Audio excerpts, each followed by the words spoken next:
Welcome back, everybody. My name is Chris. We're here for another episode of Flyweight Connections. I'm here again with my buddy Joe. Joe. Hey, how y'all doing today? So, what's our episode going to be on this week? Well, today I think we're going to talk about blind bags, the differences in our blind bags, what we have on them. I mean, we can get into detail as far as like types of blind bags. Oh, yeah.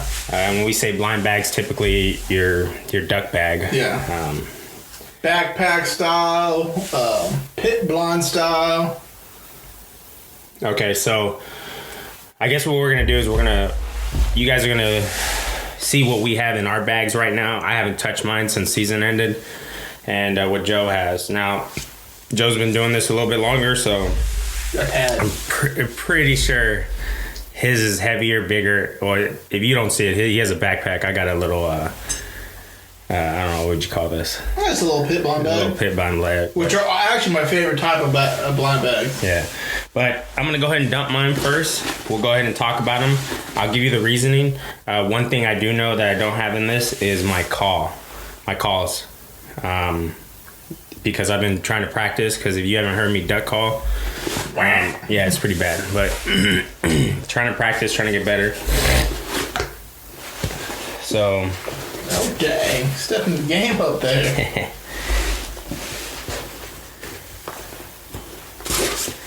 Alright. So, I usually also have shotgun shells. I think I do, actually. Here we go. Yeah. I have some shotgun shells. Now, we'll start with the first item. I really don't know what this is called in the duck world. Timber strap. A timber strap. Basically, you wrap it around the tree. It holds... ducks you've killed. It holds shotguns, jackets, anything. It has some hooks, and it also holds your ammo, which is really, really good if you don't have some type of ammo harness or something on your waders. In my ammo bag, of course, I have some shotgun shells. I have Kent number 2s, the fast steel precision plated steel. Yeah. And then I have my kids' 20 gauge, which was the dry lock, is Winchester dry lock. And then, what was the other ones I had? It was, yeah, that's all I got right there. I also have, I guess you would call these... They're decoy neoprene gloves. Yeah. These actually work really good. I was told from somebody that these seams, though, will eventually wear out. Yeah, I think I was the one who told you. Yeah, I know. What are the ones you have? What are they called? I have the PVC gloves. And those are actually nice because they go up to his elbows, so it's pretty nice. I have a headlamp because I think every hunter who hunts any type of wild game starts late nights or early mornings. I have late nights. Go back to your spotlight days. Yeah, you go late nights. You hunt hog or whatever. So Prince of Poaching. Yeah, Prince of Poaching. We don't do that if GW's listening. And then face cover. What? And then a thermocell. You always got to have a thermocell, especially during teal season when it's warm. Once it gets cold, it doesn't get that bad. But as far as that, I think the only thing I am missing is I want to say my calls, and that's it. That's usually what I carry. Wow, what brand of blind bag do you have? So this blind bag is the Drake. I don't even know what brand it is of Drake's, but it's a Drake blind bag. I love it. It does everything I need to do. It has 2 layers of cover, and I'm assuming that's just for extra weather protection. Yeah. It is floatable. It is floatable. Oh, wait, I also do have my duck stamp laminated. I have my license laminated. I have that pass from Lackasen. And then I have a patch kit. So if anytime I'm in the field, my waders get a hole, I have a patch kit. But yeah, that's pretty much it. As far as the reasoning, you can't go wrong with this. It's pretty easy, cheap, and simple to start off with. One thing I think I'm going to add, and I think I'm going to need a bigger bag, is a trauma kit. I do want to add that next. Now, if you guys listen to our top 5 duck hunting gear for starters. You'll notice that Chris did say one thing, and he kind of badgered me about why do you need a blind bag, and why did I pick a blind bag for my top 5. Now, viewers, if we listen to Chris, what was one of the first things you bought for duck hunting? All right, to be fair, I didn't have this show to listen to, so I kind of just got spontaneous. And if you don't know me, especially something like this that I built a real passion for it, I couldn't stop. Sorry, I'm just one of those people. My wife was a little upset how much money I spent, shotguns and shotgun shells, and you're just trying to think of excuses right now. But honestly, I definitely do like your setup. I mean, when I first started hunting, especially before I had kids, I mean, I used to keep it simple like this. Yeah. I think this is all you really need, and then a trauma kit. Now, obviously, I think and they haven't seen your blind bag. It's big. Your blind bag is ideal because you can pack weather stuff because it gets cold out there, and kids get cold, and then it starts warming up, and then you take it off, take off your sweater or whatever you may have. I don't know. Well, I mean, you said the perfect thing when the kids. Yes, your blind bag. If you guys are going out there and just start duck hunting, something small. I'm actually gonna look up what Drake bag that is. Yeah, no, because I'm curious too. But it's. I'm not sponsored by Drake, but hey, Drake wanna give me a call? Feel free. I love that blind bag. I also this tree strap thing is a Drake tree strap, and I love this thing. It comes with 1, 2, 3, 4 hooks, and it looks like you can add hooks, and then it also comes with a duck neck carrier, so you can display them and hang them while they're there. I want to say it's like a 2-inch nylon strap. This pouch that they have for the ammo is God, I don't even know what that is. What is this, like? It's like some type of like the stuff you used to do as a kid with the little we're about to show our age here real quick. Yeah, with the little Power Ranger little wrist strap or whatever that like just wrap you slap your wrist and it goes around it. But so a lot of Drake products actually have that. Yeah. Their jackets. Yeah. For their wading jackets, they have that on their out into your pockets. I mean, it's cool too because like I put this through hell this whole season, and then that bag, and it's flawless. Like there's nothing wrong with it. I've thrown it. It's fell in the water. I've thrown it through the trees. I strapped it around the trees and hit it, and I mean. It looks viewers, like new. That bag he has is actually on the Drake website called the Drake Waterfowl System Shoulder Bag. Okay, shoulder bag. That thing's money. I love it. And I mean, I put it through hell. You can kind of tell because it's dirty, but nothing wrong with it. No rips, no nothing. This Drake's tree strap thing, nothing. And I know I'm a new, beginner hunter, but I think for a beginner, I went out quite a bit this season. Just because I went with Joe basically almost every time, minus the times he took just him and his kids. But I try to get out there as much as possible just because I wanted to learn. I wanted to get more experience from the lifestyle, so. What are you looking up now? I was looking up the different bags on Drake. No. All right. So I'm just going to say, when I hunted by myself, I mean, that's pretty much basically what I had until I started taking kids hunting. Then I added a different bag, and then especially once I started getting a Valor Honor and taking out multiple people hunting, not just my comfort came into play, but it was other people's comfort came into beginner hunters. But if you're looking just for a bag to maybe go on a guided hunt, or maybe just a quick hunt before work, or you're just a solo hunter, the Drake shoulder bag system, and just these few objects will get you through a hunt. Now, yeah, definitely did mine. Now let's go ahead and we're gonna open Joe's. Yeah, so I've gone through some blind bags.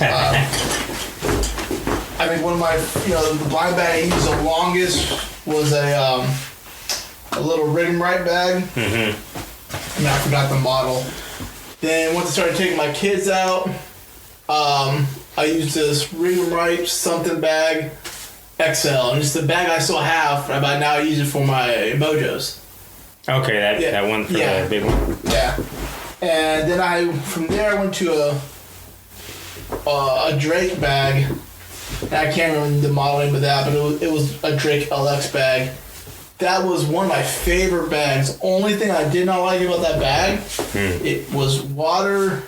I'm doing air quotes, resistance. Yeah. A lot of these bags we have nowadays they're water resistant. I don't know if you've ever been waterfowl hunting. Yeah. But you're in the water. Yeah. So I will say that too about this one. Even though it is water resistant. Yeah. That's the reason I laminated this stuff, because I found out that's what happened to that. I found out that water still gets through. Yeah.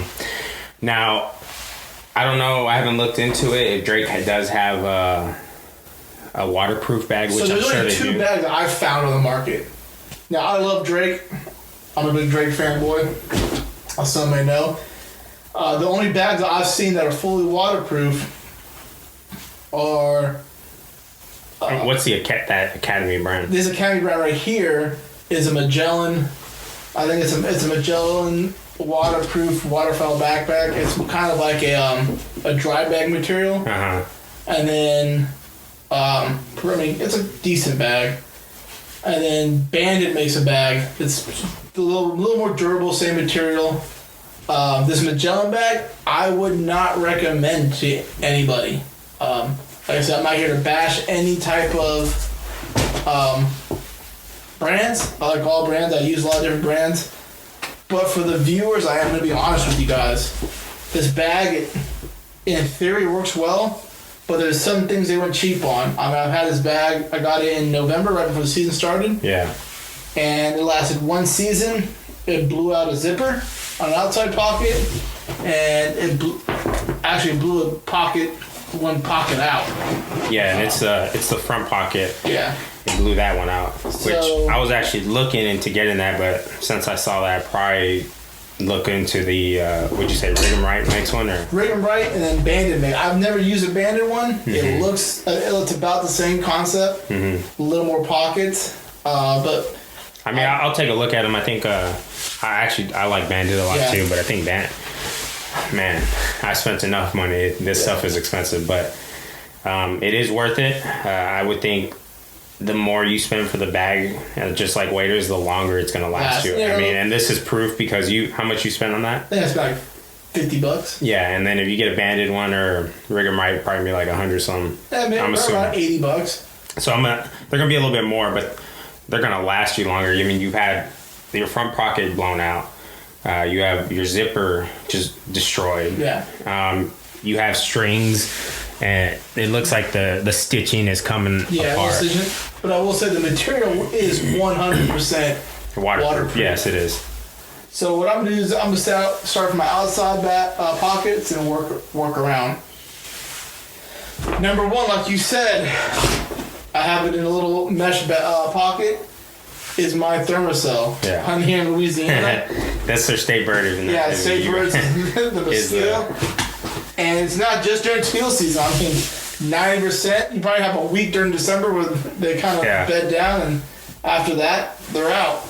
And which is crazy because when it gets super cold, it's a love and hate because there's no mosquitoes, and I actually enjoy it more. Yeah. Even though I'm freezing my butt off, I do enjoy it more. I carry my main headlamp. Mm-hmm. It's just a Browning headlamp made by Browning. I love it. It works great. Then I have a spare one. Like I said, I take a lot of people hunting. I take a lot of first-time hunters. And sometimes my headlamp might break. or I might lose it, I might drop it on the water, I need another one. So I usually carry 2 headlamps. One's a little, little cheap Walmart Energizer battery company headlamp. But in a pinch, they both work. And if I need to loan one out, I gotta loan one. Moving on to one of my front pockets. Alright. I carry spare batteries. Alright. And a Gerber. I love this Gerber. It has pliers on it. I don't even know what Gerber model. Yeah, I think everybody in the Army has that. Yeah, it has this Gerber. Because I have that, and I think everybody. But some type of multi-tool. Yeah, and that's a good one. The batteries are a good one. That's something I need to work on. But the only reason is because my headlamp is a Zarka. Yeah, rechargeable one. A rechargeable one, and it's money. If I go out 2 days, I'll just have to recharge it on the third day. But it's also really good to have a spare headlamp. I do like that you have a spare because, I mean, even though it's rechargeable, it can go out at any time. So with batteries and a spare one, I would recommend that as a beginner, and I'm pretty sure he would recommend that as an experienced waterfowl hunter. And also that E-tool, because you can't go wrong with a multi-tool. I say E-tool, multi-tool. Definitely when I, for brushing up blinds, cutting stuff up, or even fixing, or even working on your gun. I mean, they call it multi-tool for a reason because it has multi-purposes. Yeah. Also, I carry a little bit of some paracord. I braid it up so it takes up less space. I think it's probably about, 50 to 60 feet on here. Just enough in a pinch I might need it to,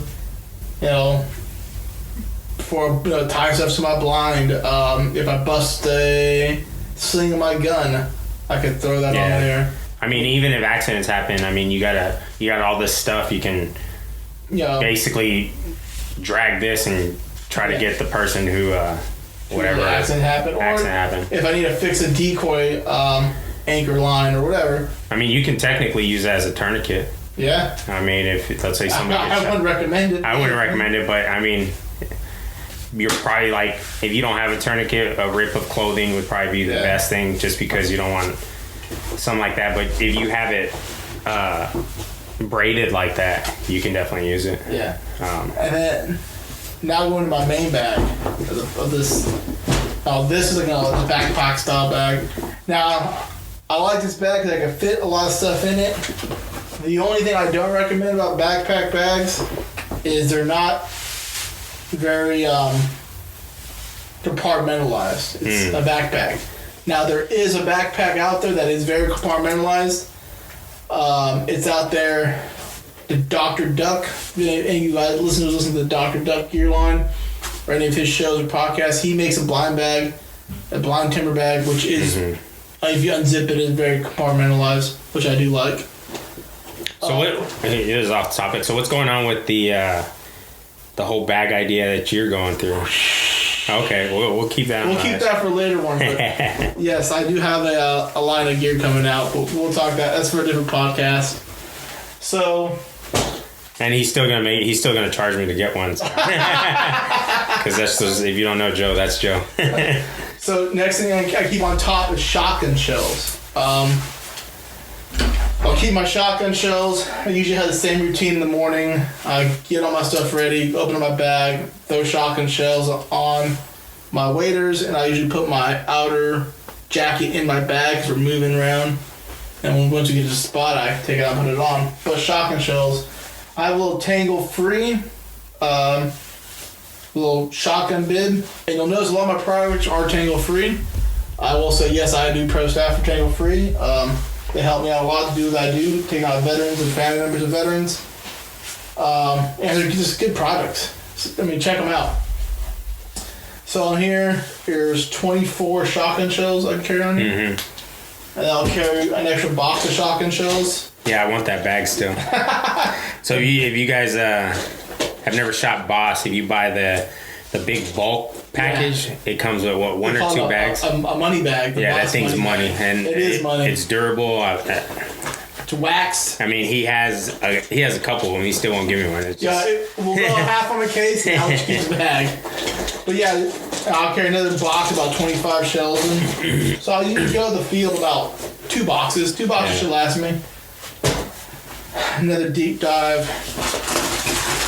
Some extra Thermocell juice in the little, I don't know what you call these, little slides. Okay, little yeah. tablets you slide in there. Because like I said, nothing is worse than having a bad time with dealing with mosquitoes. Yeah. After that, I have my own timber strap that I keep in there. Yeah, it's that tangle-free one. Yeah, long and behold, tangle free. I mean, it's a good one, too. It's cheaper than the Drake one that I bought. Yeah. It does the same thing. I think the only difference is the ammo pouch, but you have your own... Yeah, then I'll usually hook this money bag onto it, yeah. right to it. It's simple. It comes with 4 hooks. It's not super fancy, but gets the job done. Next thing I'll have is, now everything I have in my bag, alright, I don't carry all of this on every single hunt. There's some things I may take out or take or not take. But if I'm hunting up in Arkansas, which is outside of my state, I'll keep an extra box of chokes. I actually like that. I actually bought me a tackle box like that. Just for chokes? And did it, and I bought one for my reed kit. My reed kit. Yeah. And I put a nail filer in it. Yeah. I put a nail clipper in it. I put all kinds of stuff in it just because when I tried to do it myself with scissors, it was horrible. Yeah. But and then if you the chokes I use, I am a huge fan of Pattern Master products. I have choke wrench. I do have a Pattern Master code black in here, an Anaconda mid-range, a Black Cloud modified, and I have 2 standard and Vector chokes, Vector Plus chokes. All this is set up for my Browning shotgun. So I keep 2 factory chokes, some 3 aftermarkets, and this nice little choke wrench that Browning comes out with. Also, what I carry in there, depending on where I'm hunting, if I'm chasing the wood ducks in the timber, and some of the mallards, I have 2 lanyard setups. And there's the different species of calls. So I keep my calls and my lanyard set up for what species I'm chasing. So this is my wood duck lanyard. I have RMC cold weather fan on it, a Duck Commander, a Woody, a Wicked Redemption Drake Woody call. yeah, I love that one. That's beautiful. Yeah, it sounds great. I don't know. We put a picture of that. We gotta get a picture of that so the people can see it. A Katawa game call, 6-in-1 whistle, and a finisher. I mean, that's what I keep on my lanyard. Next, a bottle of water for multiple reasons. So I carry a pretty big bottle of water here. So 33 ounce fluid ounces. Am I going to drink this the whole time? No. But what it is good for having a little bit bigger waters. You're taking people out. Maybe they need a sip of water. Yeah, I mean, I know I've been out with you and I drank your water because I think it was the first times we went to the marsh. I was like, it was bad. Yeah. I mean, we were carrying a lot. Free. I'll definitely be COVID savvy. But I carry this bigger bottle of water if someone gets a cut. Yeah. I could open it up, wash a cut out, and still have, cap back up and still have some drinking water.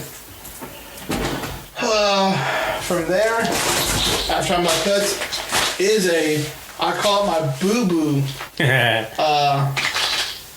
first aid kit. I have any, minor cuts and bruises, some scratches, Band-Aids, alcohol wipes, and some headache medicine, some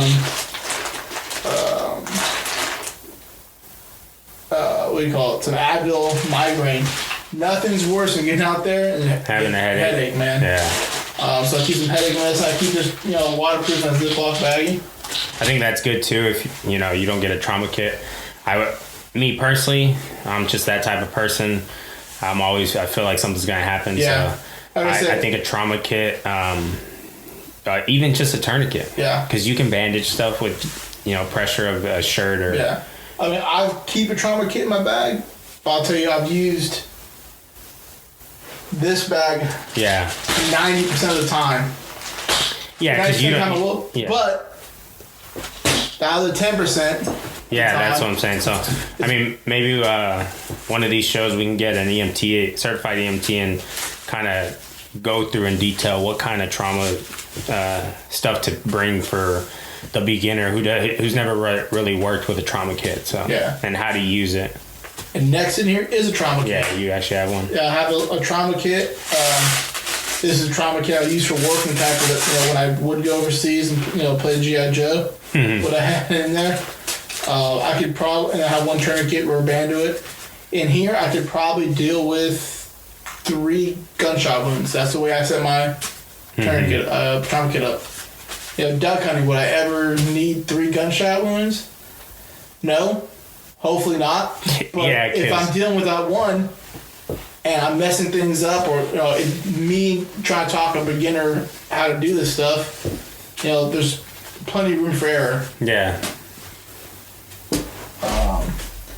Next, duck totes. When sometimes we actually do kill ducks out there. So I carry 2 duck totes.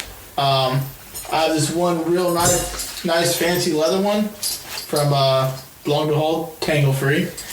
Yeah, that thing looks majestic. Yeah, I like it. I mean, it kind of looks like them old school whips. Yeah, it's fancy. I mean, if you go on my Instagram, you'll see some wood ducks dangling from it. But yeah, I really like this one. Once again, I like modularity. I can clip some of these straps off and clip it. Oh, on the bag or something. Yeah, that's nice. And I can fit up to 12 birds on here. It definitely looks durable too. Yeah, it is super durable. It's full cowhide leather. And then I keep a neoprene slip neck lanyard. I keep 2 of them. Reason why I keep 2 of them, like I said, I hunt with a lot of beginner hunters. I take a lot of kids out, a lot of vets and first responders out, and people just get into waterfowling.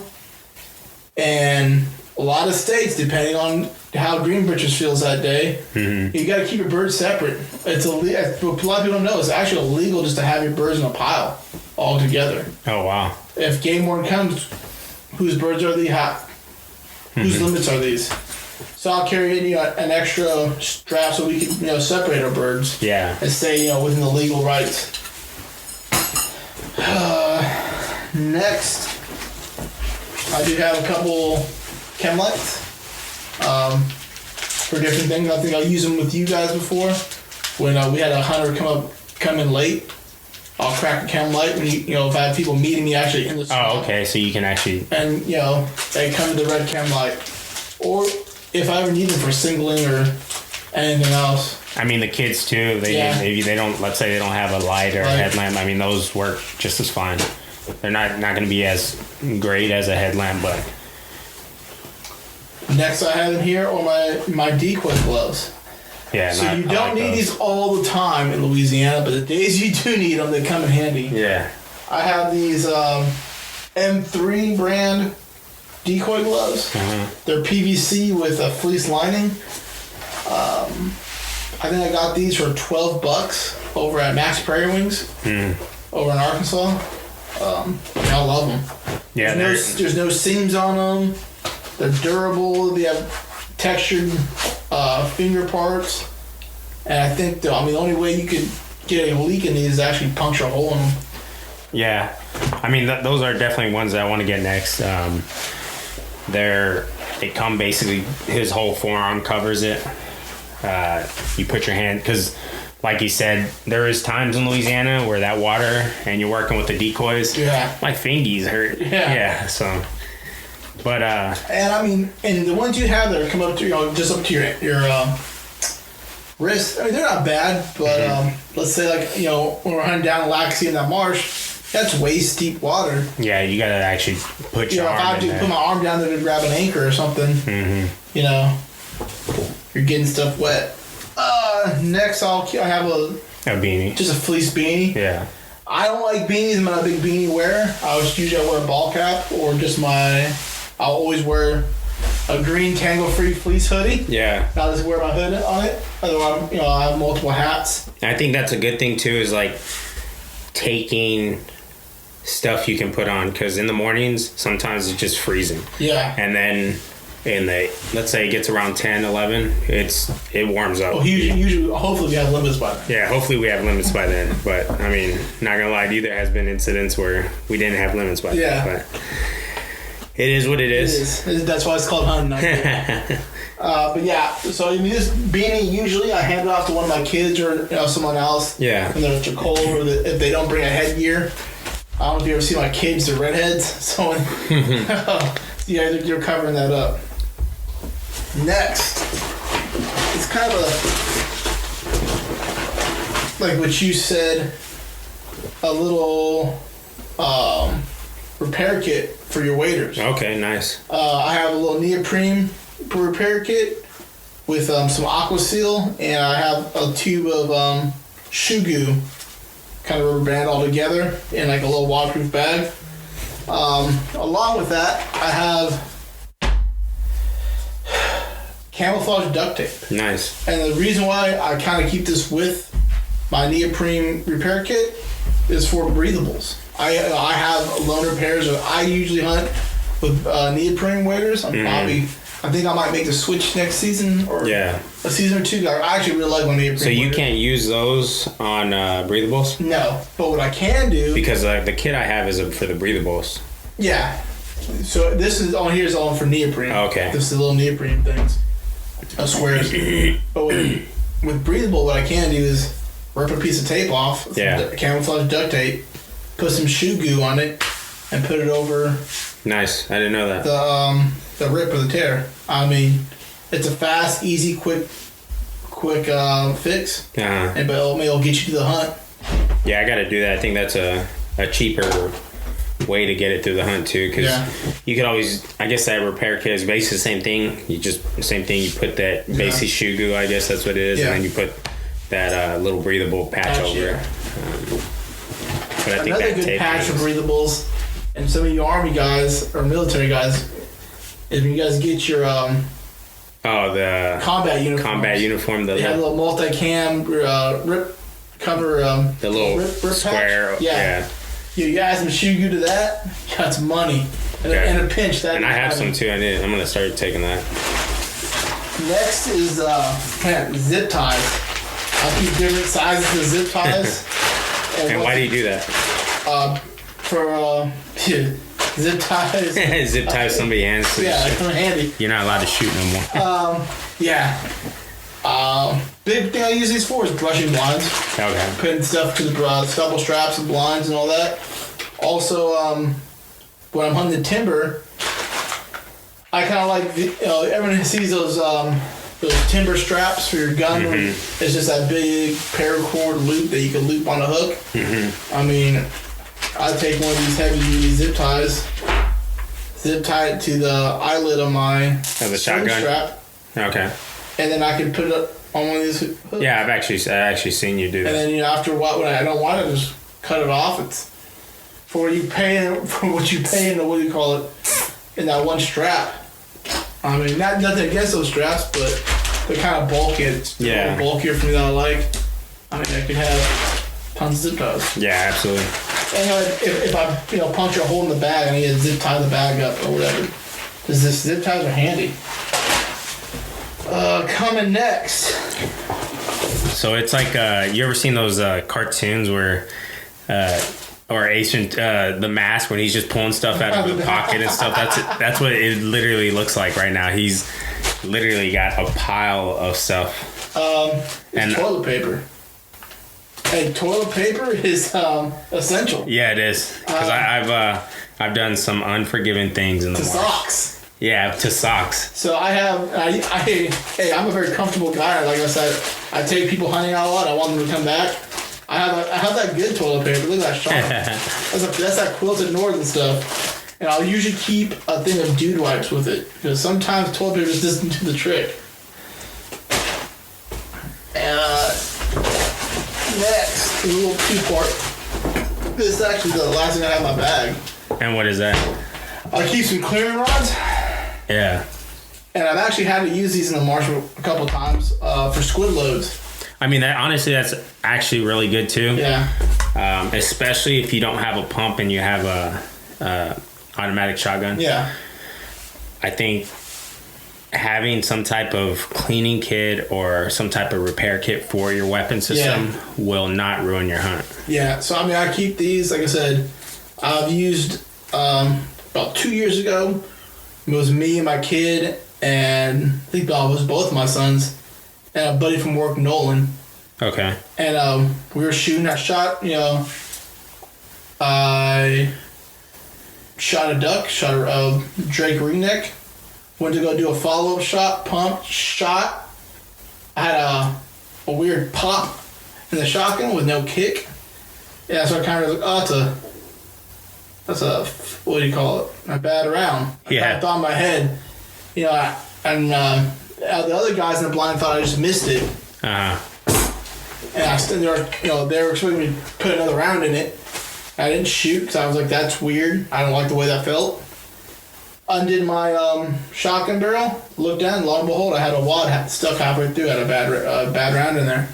So luckily I had some cleaning rods, and I just knocked it out and was able to keep hunting. And what goes along with those cleaning rods is a small cleaning kit. Nothing fancy. It's a boar snake, a toothbrush, some break-free gun oil wipes, and some Hops No. 9 gun lube oil. The gun lube oil I usually use for my chokes, to grease my chokes up before I put them in and out of my barrels. But yeah, man, that's it's that's what I have. In my, and I'll post and this is gonna be for obviously episode 4. I'll post a picture of this endless craziness that he has, so you guys can kind of see, just so you guys kind of have an understanding, because right now we don't have any live. Right now we're not doing live podcasts, but this is his toilet paper. He had all this in his bag, and it was just endless. But I think this is good. I think as far as a beginner bag and then inexperienced bag, and I would say after seeing this, I'm definitely going to do a lot. Trauma kit was already a plus. I'm really bad about thinking about toilet paper just because you have socks. I have socks, I guess. Now I'm saying you don't need everything in this bag. This bag, like I said, I've been hunting ducks, going out duck hunting with my dad and everything since I was 5 years old. I'm 35 now, so let's do the math. But if I'm gonna go down and go shoot wood ducks at Bundix, which is a 20-minute ride down my house, I only take the chokes. I can leave the chokes out. Yeah, I don't. Sometimes I have a duck call tuning kit in here. If I'm gonna hunt, like I said, if I'm hunting down the road or even down in the marsh, I don't necessarily need that. I mean, I'm definitely gonna take that. The Tylenol and like little boo-boo kit, I like that. I will definitely do chokes too, just because you never know. Chokes can, I don't know, mess up, or maybe you're like, I need something to get further out there. Chem lights is a good one. Now, I'm not saying what I have. I think we've established that this is probably for a beginner, and then if you want to save some money, you can start off with that.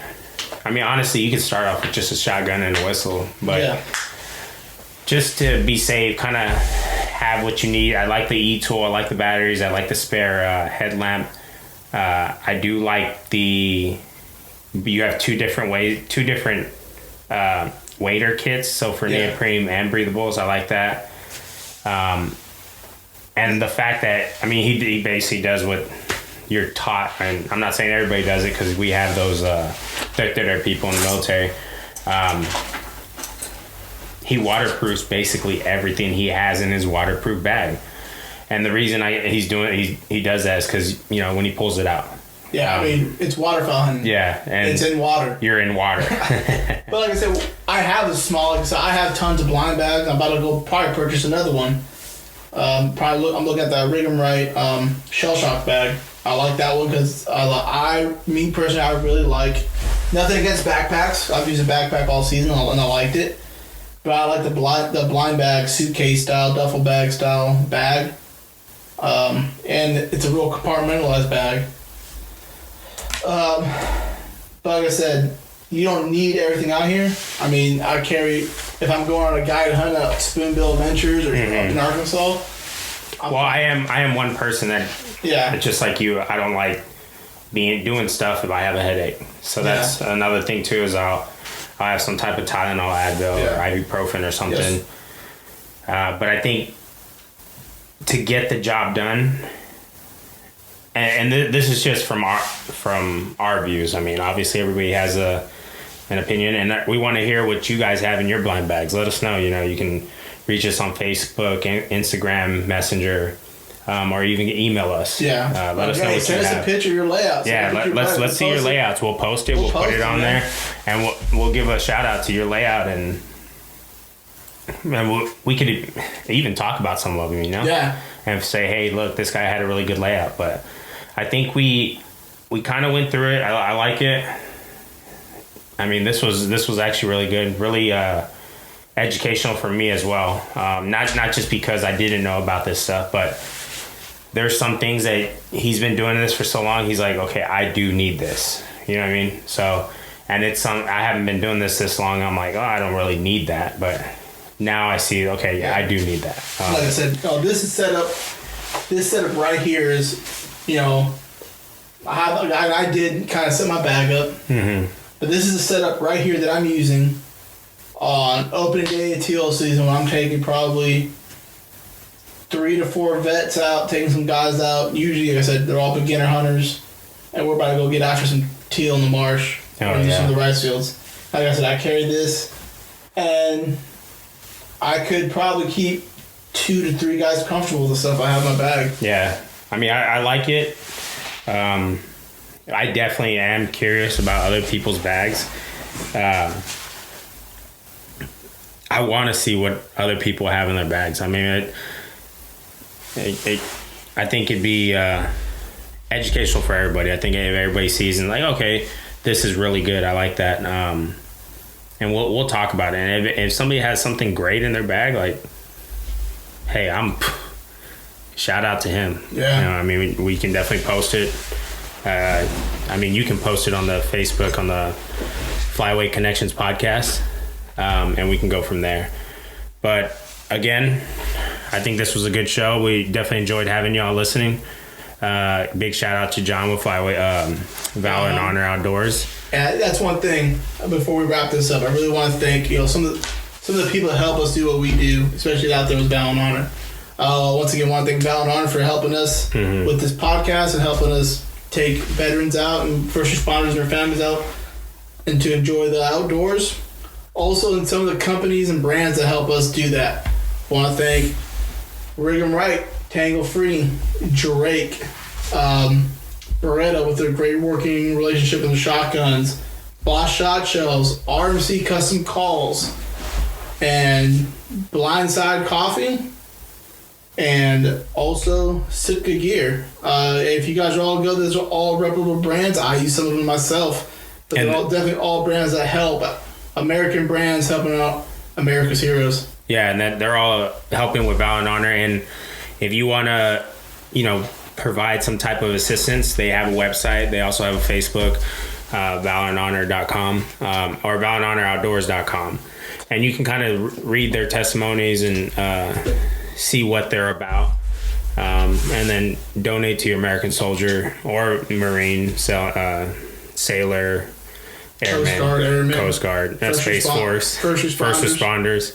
I won't forget about them because Valor does do a lot for the first responders. But if you want to help and go ahead, it definitely helps them and their families get out. A lot of these guys, I mean, they don't have the money for a lot of this equipment, and Valor and Honor helps them get out there and kind of be at peace in the outdoors. But again, we appreciate y'all listening. Stay tuned to the next one. And like always, y'all have a good one.